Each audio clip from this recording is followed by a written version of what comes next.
Welcome to SP study point. स्वागत है आपका आपके अपने परिवार एसपी स्टडी पॉइंट में। मैं सोनू आप सभी दोस्तों का हार्दिक स्वागत करता हूं।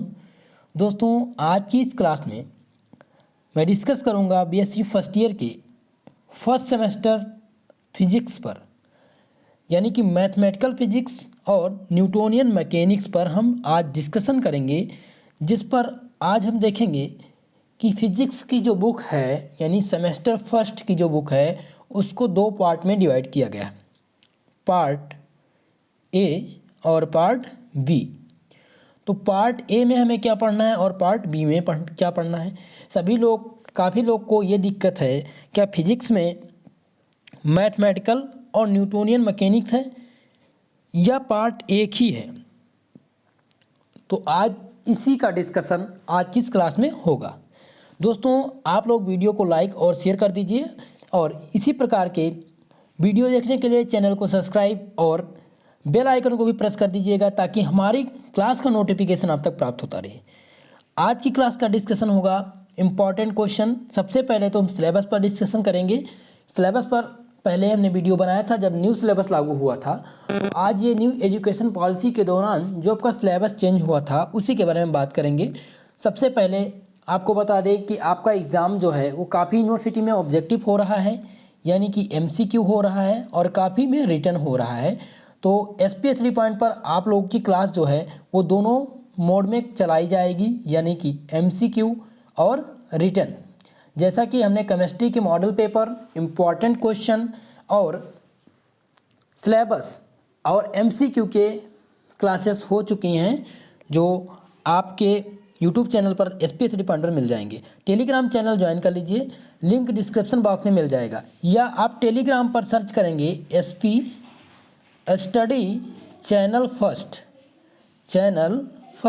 सर्च करके आप वहां से ज्वाइन कर सकते हैं। दूसरी बात, आप लोग कमेंट में आपका एग्ज़ाम कैसा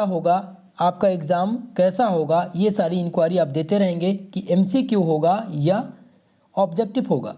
देखिए, मैंने आप लोग को स्पष्ट तौर पर बता दिया था कि जिनमें न्यू एजुकेशन पॉलिसी लागू हो गई है उनके यूनिवर्सिटी में 80% यूनिवर्सिटीज़ में क्या होगा कि आपका पेपर क्या होगा वो रिटन बेस पर होगा।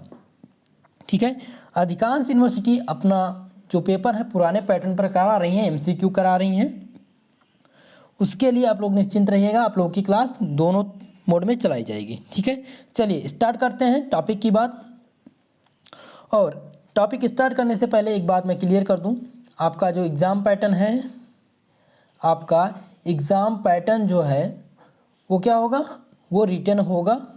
ठीक है, जिनमें भी न्यू एजुकेशन पॉलिसी लागू हो गई है 19, 20 और 21 के दौरान, तो उनमें क्या लागू हो जाएगा, उनका पेपर जो है वो रिटन बेस पर कराया जाएगा। ठीक है, नवीनतम पाठ्यक्रम के अनुसार आपकी यूनिवर्सिटी जो है वो रिटन करवाएगी। जैसे बात करता हूँ यूपी की अधिकांश यूनिवर्सिटी की बात मैं कर रहा हूँ, तो उसमें 90% यूनिवर्सिटी ने अपना जो पेपर है वो रिटन पर कराने की पूरी संभावना है, और उन्होंने नोटिस भी जारी कर दिया है बच्चों के लिए। और आप लोग कॉलेज की वेबसाइट पर जा कर के चेक कर सकते हैं, वहाँ से आपको न्यूज़ प्राप्त हो जाएगा। ठीक है, चलिए स्टार्ट करते हैं आज की क्लास और थोड़ा सा हम सिलेबस को डिस्कस कर लें। उसके बाद में कुछ इंपॉर्टेंट टॉपिक आप लोग को देने का प्रयास करूंगा, जो आपके एग्ज़ाम में लगभग 70% आने की संभावना रहेगी। और वही टॉपिक अगर आप क्लियर कर लेते हैं, जो मैं टॉपिक आप लोग को आज क्लास में बताऊँगा, अगर सिलेबस के बाद मैं दूसरी क्लास में आप लोग को इम्पॉर्टेंट टॉपिक पर वीडियो बनाऊँगा, यानी क्लास होगी आपकी, तो उसमें जो मैं टॉपिक बताऊँगा उसमें से ये मानकर चलिए कि 70% आपके एग्ज़ाम में पूरी आने की संभावना रहेगी। ठीक है, तो वही टॉपिक आपको तैयार करना है अगर आपको अच्छे मार्क्स लाने हैं। चलिए स्टार्ट करते हैं आज की क्लास। देखिए, बीएससी फर्स्ट ईयर के फर्स्ट सेमेस्टर के लिए हम बात कर रहे हैं, जिसमें हमारा फिजिक्स जो है वो दो भागों में बट गया। जब सेमेस्टर वाइज हुआ तो दो भागों में बटा गया है, पार्ट 1 और पार्ट 2, यानी ए और बी दो पार्ट में बटा है। तो पार्ट ए में हमें क्या पढ़ना है, पार्ट ए में हमें पढ़ना है मैथमेटिकल फिजिक्स हमें पार्ट ए में पढ़ना है।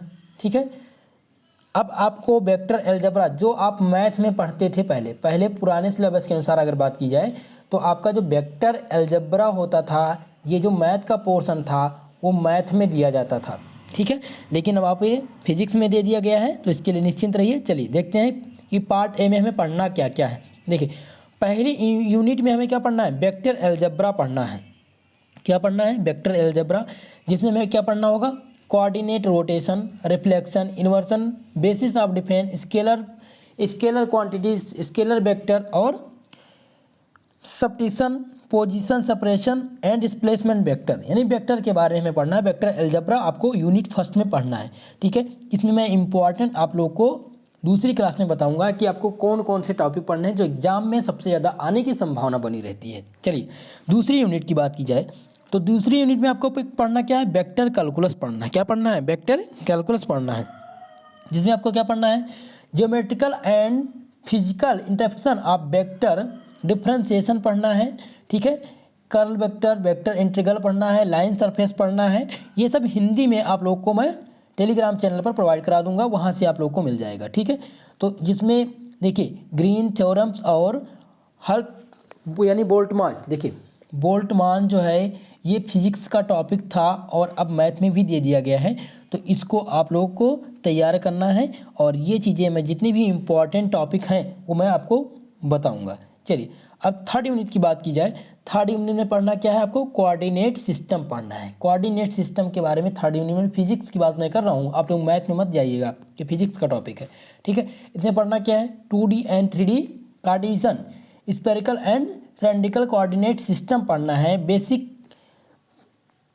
वेक्टर क्वांटिटी और स्केलर क्वांटिटी के बारे में हमने बता दिया था, ठीक है। Acceleration coordinate system, non inertial coordinate system, इन सब के बारे में आपको कोऑर्डिनेट सिस्टम में पढ़ना है। यानी कि तीसरी यूनिट जो है आपकी कोऑर्डिनेट सिस्टम है। सबसे ज़्यादा जो क्वेश्चन पुटअप होते हैं वो वेक्टर अलजेब्रा और कोऑर्डिनेट सिस्टम से ही होते हैं, ठीक है। तो ये दो टॉपिक आपके लिए बहुत इंपॉर्टेंट है। चौथी टॉपिक की बात यानी चौथी यूनिट की बात अगर की जाए तो इसमें क्या पढ़ना है, इंट्रोडक्शन टू टेंसर। देखिए ये third year BSc third year में मैथ का एक पेपर हुआ करता था टेंसर, ठीक है। लेकिन अब आपको फर्स्ट ईयर में दे दिया गया है टेंसर, ठीक है। आपको थर्ड ईयर में भी मिलेगा और फिर आप MSc करेंगे तो आप MSc में भी आपको ही मिलेगा, ठीक है। तो टेंसर के इंट्रोडक्शन के बारे में आपको पढ़ना है। इसमें आपको principal of inversion of physicals law with respect to differentiation या डिफरेंट कोऑर्डिनेट सिस्टम, इन सब के बारे में आपको पढ़ना है। इसमें 2-3 लॉज हैं जिसको आपको संपर्क करना है यानी समझना है अच्छे से। चलिए अब हम बात कर लेते हैं पार्ट बी, जो आपके लिए सबसे ज़्यादा इम्पॉर्टेंट हो जाता है और सबसे ज़्यादा आपके जो क्वेश्चन होंगे वो पार्ट बी से ही आएंगे। पार्ट बी से ही सबसे ज़्यादा क्वेश्चन आने हैं आपके लिए, तो आपके लिए पार्ट बी बहुत इंपॉर्टेंट हो जाता है। पार्ट बी में आपको पढ़ना क्या है, dynamic of A system of A particle. क्या पढ़ना है, dynamic of A system of A particle पढ़ना है, ठीक है। जिसमें आपको review of horizontal development of mechanics, Newton background पढ़ना है, न्यूटन्स लॉ पढ़ना है आपको, न्यूटन्स, इसमें आपको देखना इनर्शियल और नॉन इनर्शियल फॉर्म के बारे में बताना रहेगा कि इनर्शियल फ्रेम क्या होते हैं, नॉन इनर्शियल फ्रेम क्या होते हैं, इन सब के बारे में आपको डिस्कस करना है, ठीक है। फिर आपको क्या पढ़ना है, इसमें आपको पढ़ना है कोलिजन के बारे में भी आपको इसी चैप्टर में मिल जाएगा कि कोलिजन क्या होते हैं, ठीक है। चलिए अब हम बात करते हैं आपकी जो 5वीं यूनिट है, 6वीं यूनिट है, dynamic of a rigid body. Dynamic of a rigid body मतलब दृढ़ पिंड की गतिकी, दृढ़ पिंड की गतिकी। इसमें आपको क्या पढ़ना है, एंगुलर मोमेंटम क्या होता है, टार्क पढ़ना है, रोटेशनल एनर्जी पढ़नी है, इनर्शियन टेंसर, रोटेशनल इनर्शिया क्या होता है, यानी कि इलेक्ट्रिसिटी, यानी इलेक्ट्रिसिटी जो आपका एक चैप्टर हुआ करता था mechanics, wave mechanics and wave motion में, उसमें आपको वहाँ से हटा करके इसी में कम्बिनेशन दे दिया गया है। कुछ में देखिए जो बुक आई है वो कई फॉर्म में छपी गई है, जो अभी जल्दी नवीनतम है उसमें तो क्लियरिटी दिया गया है, लेकिन अगर जो उससे जब स्टार्टिंग में न्यू एजुकेशन पॉलिसी लागू हुई थी तब अगर वो बुक छपी है तो उसमें क्या हुआ था, उसमें ये सारी चीज़ें दी गई थी। आगे बात करते हैं कि आगे हमें पढ़ना क्या है, ठीक है। तो dynamic of a rigid body की बात हो गई है, दृढ़ पिंड की गति के बारे में मैंने बात कर लिया, जिसमें आपको angular momentum, torque, rotational energy, inertial frame, non inertial frame, इन सब के बारे में, इलास्टिसिटी के बारे में अध्ययन करना है। चलिए अगले टॉपिक की बात करते हैं। अगला आपका यूनिट है जो 7 यूनिट है। देखिए फिजिक्स का टॉपिक थोड़ा सा लंबा हो गया है आपके सेमेस्टर में, यानी फर्स्ट सेमेस्टर में थोड़ा सा आपका यूनिट जो है वो लंबा हो गया है, लेकिन आपको कोई परेशानी नहीं है, थोड़ा सा नॉर्मल है। और पिछले जो पुराना सिलेबस है उसके हिसाब से तो सिलेबस आपका कम है, ठीक है। चलिए 7वें यूनिट के बारे में बात करते हैं। तो इसमें क्या पढ़ना है, motion of A planet and satellite, यानी कि ग्रहों और उपग्रहों की गति। Motion of planet and satellite. Planet means क्या होता है, प्लैनेट्स मीन्स ग्रह, और उपग्रह के गति के यानी ग्रहों और उपग्रहों के गति के बारे में हमें अध्ययन करना है यूनिट 7 में। 7वीं यूनिट में हमें ग्रह और उपग्रह के बारे में अध्ययन करना है। इसमें हमें क्या पढ़ना होगा, two particle centre force problem, reduced mass यानी रेड्यूसन मास के बारे में पढ़ना है। सेंटर ऑफ मास जो आप पढ़ते थे बहुत ही इम्पॉर्टेंट है। न्यूटन के लॉ के बारे में आपको पढ़ना है, ग्रेविटेशन और ग्रेविटेशनल, इन दोनों के बारे में पढ़ना है। केपलर्स लॉ आपको पढ़ना है, ये बहुत ही इंपॉर्टेंट है केपलर्स लॉ। दूसरी बात जियो स्टेशनरी, ये सैटेलाइट्स के बारे में आपको पढ़ना है, जो बहुत ही इम्पॉर्टेंट हो जाता है आने वाले एग्ज़ाम 2022 में, ठीक है। तो आप 7वीं यूनिट से वाकिफ़ हो गए होंगे। 8वीं यूनिट जो लास्ट यूनिट है आपकी, जिसमें आपको पढ़ना है वेव मोशन। वेव मोशन के बारे में इसमें पढ़ना है, जिसमें आपको क्या पढ़ना है, differential equation of some harmonic motion के बारे में आपको इसमें पढ़ना है, ये बहुत ही इंपॉर्टेंट हो जाता है। और मोशन ऑफ सॉल्यूशन के बारे में इसमें पढ़ना है, जिसमें आपको क्या पढ़ना है, क्वालिटी फैक्टर, जो 1 नंबर का क्वेश्चन है और पूछा जाता है, ये ज़्यादातर लगातार क्वेश्चन पूछा गया, क्वालिटी फैक्टर, ये बहुत इंपॉर्टेंट हो जाता है। इन सब के बारे में मैं अगली वीडियो में अगली क्लास में डिस्कस करूँगा। अब आपका थोड़ा सा अगली क्लास में मैं इम्पॉर्टेंट आपको बताऊँगा इम्पॉर्टेंट टॉपिक पर, और उसके बाद में मैं आपको मॉडल पेपर देने का प्रयास करूँगा। लगभग मैं इस सीरीज़ में 4 मॉडल पेपर आप लोगों के लिए लाऊंगा।